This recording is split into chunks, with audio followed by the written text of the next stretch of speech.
साथियों, यदि आपको भी अपना मोबाइल फोन स्विच ऑफ रखना पड़ता है, स्विच ऑन करने से आप डरते हैं, बल्कि आपने अपना फोन नंबर ही बदल दिया है। घर वालों से कहा हुआ है कि कोई आए तो बोल देना कि मैं घर पर नहीं हूं, बल्कि आपका घर से बाहर निकलना ही दूभर हो गया है। इतना कर्जा है यदि आपके ऊपर, तो आपकी इसमें कोई गलती नहीं है।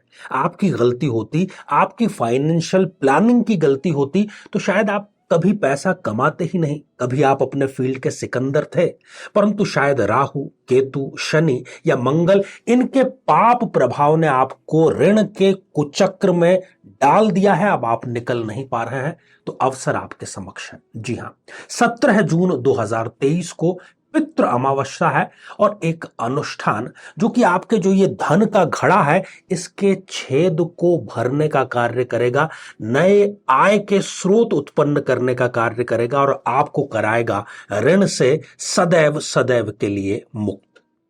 साथियों, वृषभ लग्न या वृषभ राशि का जो जातक या जातिका है, उसके लिए शौक बड़ी चीज है जीवन में।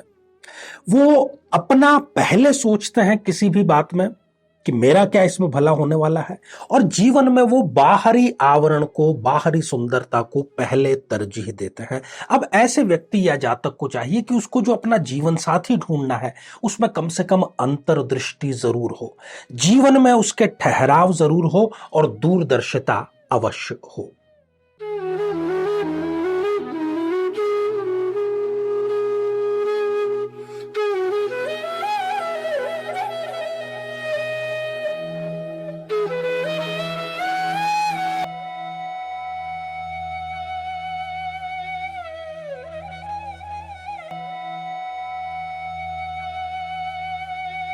तो मेरे बहुत ही प्रिय और बेहद सम्मानित साथियों, हृदय की असीम गहराइयों से अभिनंदन, बहुत बहुत हार्दिक स्वागत। साथियों, कुंडली मिलान की चर्चा कर रहे हैं और आज इस एपिसोड में हम चर्चा करेंगे वृषभ लग्न या फिर वृषभ राशि के जातक को कौन कौन सी वो सावधानियां बरतनी चाहिए एक जीवन साथी का चयन करते समय, एक कुंडली का मिलान करते समय, ताकि आने वाला जो जीवन है वो मुश्किलों से नहीं बल्कि आनंद से भरा हुआ हो।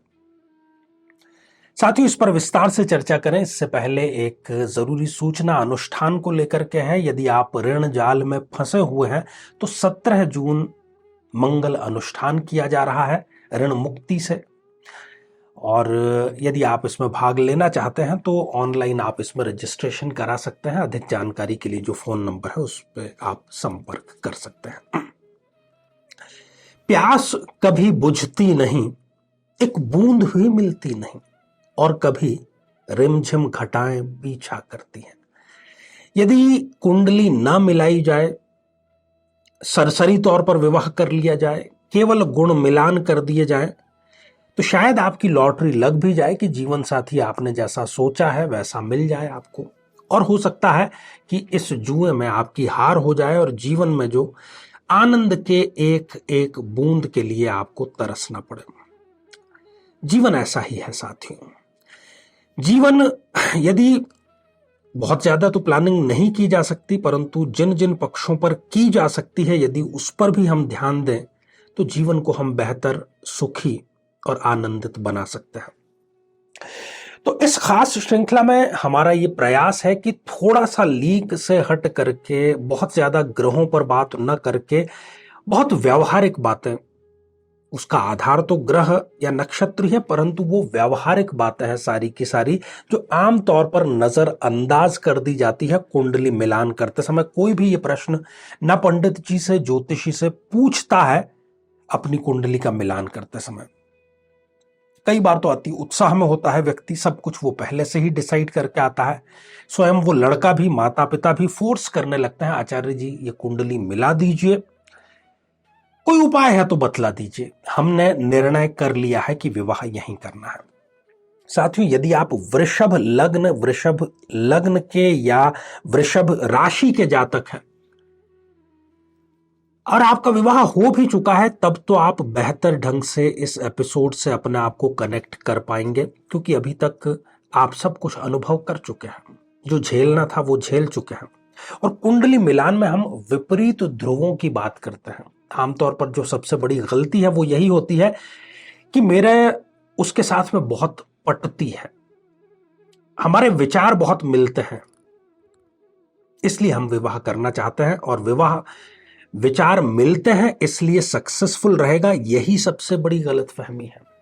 कुंडली मिलान विपरीत ध्रुवों में संतुलन स्थापित करना है। यदि एक को गुस्सा बहुत जल्दी आता है तो दूसरे को भी यदि बहुत जल्दी और बहुत ज्यादा गुस्सा आएगा, दोनों के विचार मिल गए, क्या इनकी शादी चलेगी?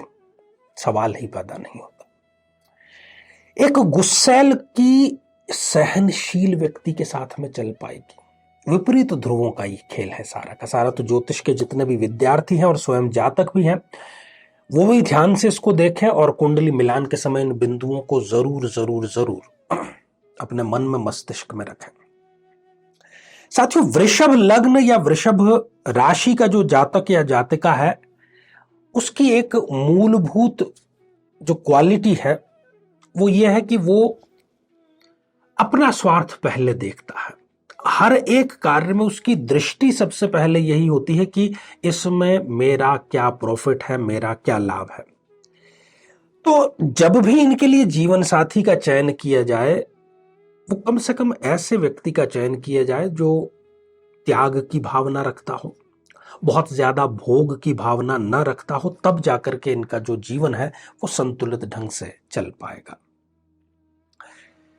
दूसरा जो बिंदु है, दूसरी जो बात है, वो वृषभ का शौकीन मिजाज होना है। जीवन के जितने भी रंग हैं, सब ये रंग भोगना चाहते हैं, सब कुछ करना चाहते हैं। इनके मन में एक प्रबलतम इच्छा होती है कि जितने भी अच्छे या बुरे कार्य हैं वो सारे करके जरूर देखने हैं एक बार, ताकि कल को किसी भी प्रकार का मलाल न रहे, ऐसा इनका सोचना होता है।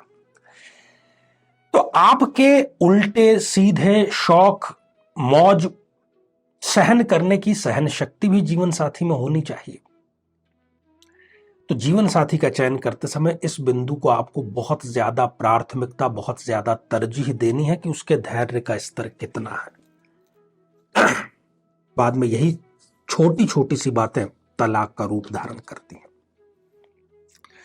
साथियों, एक जो वृषभ राशि या लग्न का जातक है, वो बाहरी आवरण को, बाहर से आप कैसे दिखाई दे रहे हैं, कपड़े आपने कैसे पहने हुए हैं, बोल आप कैसे रहे हैं, चल आप कैसे रहे हैं, गाड़ी आपके पास में कौन सी है, घड़ी आपके, मोबाइल कौन सा है, इन सब बातों को तरजीह देता है, बाहरी आवरण को।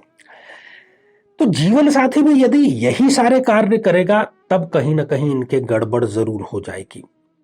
तो जीवन साथी ऐसा होना चाहिए जिसमें अंतर्दृष्टि हो, जो बाहरी आवरण को नहीं, सूरत को नहीं, बल्कि सीरत को समझने वाला हो, मन की गहराइयों में उसके क्या विचार हैं इसको तरजीह देने वाला हो, तब जाकर के इनकी जो गाड़ी है वो चल पाएगी। वृषभ जो जातक है वो बड़ा गुस्सैल होता है। जैसे जब बैल को गुस्सा आता है तो वो मिट्टी को, रेत को अपने सींग से लगातार मारता रहता है, उछालता रहता है। वैसे भी वृषभ को यदि गुस्सा आ जाए तो जो भी उसके सामने चीज रखी हो, चाहे वो खाने की, भोजन की थाली ही क्यों ना हो, उसको भी वो फेंक करके चला जाता है। अब इतना जो गुस्सा है, इसको गुस्से से ठंडा नहीं किया जा सकता, इसको सहनशीलता से ही ठंडा किया जा सकता है। तो जीवन साथी में सहनशीलता का, बुद्धिमत्ता का गुण अवश्य होना चाहिए। यहां मैं स्त्री और पुरुष की बात नहीं कर रहा, मैं जीवन साथी की बात कर रहा हूं। साथियों, अगला और बड़ा ही महत्वपूर्ण वृषभ जातक के लिए है कि वो बहुत सी बार आवेश में आकर के जो निर्णय लेता है वो आत्मघाती होते हैं। उसके लिए ले तो लेता है वो, उस समय लगता है उसको कि यही सही निर्णय है, परंतु वो निर्णय आगे चल करके आत्मघाती साबित होता है। तो इनके जब विवाह का आप निर्णय करें या आप स्वयं खोज रहे हैं अपने जीवन साथी को, तो ये जरूर पूछें ज्योतिषाचार्य से कि इसकी जो निर्णय लेने की क्षमता है कैसी है। ठहर करके, दूरदर्शिता से सब कुछ तोल मोल करके फिर निर्णय लेता है ना, तब जाकर के इनके दाम्पत्य की जो गाड़ी है वो सुचारू ढंग से चल पाएगी। जीवन में किसी समस्या का सामना कर रहे हैं, जैसे कि शादी में देरी होना, पति पत्नी में मनमुटाव या तलाक तक की नौबत आ जाना, संतान का प्राप्त न हो पाना, नौकरी या धन प्राप्ति में बाधा आना, जीवन के प्रत्येक क्षेत्र में किसी न किसी प्रकार की बाधा आना, तो आज ही अपनी जन्म पत्रिका का संपूर्ण विश्लेषण करवाएं और पाएं समस्या से सदैव के लिए मुक्ति। साथियों, आगे भी ये श्रृंखला हमारी जारी है और यदि आप भी अपने लग्न से, अपनी राशि से संबंधित एपिसोड देखना चाहते हैं तो ज़रूर इसको पूरा देखिए श्रृंखला को, और यहाँ आई बटन में हमने लिंक भी इसका प्रोवाइड किया है ताकि जाकर के आप देख सकें। तो आइए साथियों, आप बढ़ते हैं आज के हमारे कमेंट के चरण की तरफ। और पहला ही जो कमेंट है ऋचा कौशिक जी ने लिख भेजा है, आचार्य जी मुझे अपनी कुंडली दिखानी है। ऋचा जी, जो फोन नंबर दिए गए हैं नीचे, उस पर आप संपर्क करें कार्यालय में। साथियों, अगला कमेंट वीणा शर्मा जी ने लिखा है, हर हर महादेव गुरु जी। तो वीणा जी, आशीर्वाद हृदय की असीम गहराइयों से। और अगला कमेंट एन सेल ऑफिस इस आईडी से आया है, मिथुन राशि को किन किन राशि से विवाह करना चाहिए। देखिए, आप हमारा अगला एपिसोड देख लीजिए, और हालांकि इस एपिसोड में तो हम व्यवहारिक बिंदुओं की बात करेंगे, तो केवल राशि नहीं देखी जाती, केवल लग्न नहीं देखा जाता, केवल ग्रह नहीं देखे जाते, केवल भाव नहीं देखे जाते, केवल दशा नहीं देखी जाती, केवल गोचर नहीं देखा जाता, बल्कि ये सब कुछ सम्मिलित रूप में देखा जाता है कुंडली मिलान से। तो इसको आप किसी विद्वान की सहायता से जरूर करें, स्वयं इसको ना करें तो ज्यादा बेहतर रहेगा। तो साथियों, आज के लिए केवल इतना ही, और इसी मंगल कामना के साथ में कि आप सभी स्वस्थ, समृद्ध और शांतिपूर्वक जीवन व्यतीत करें। नमस्कार।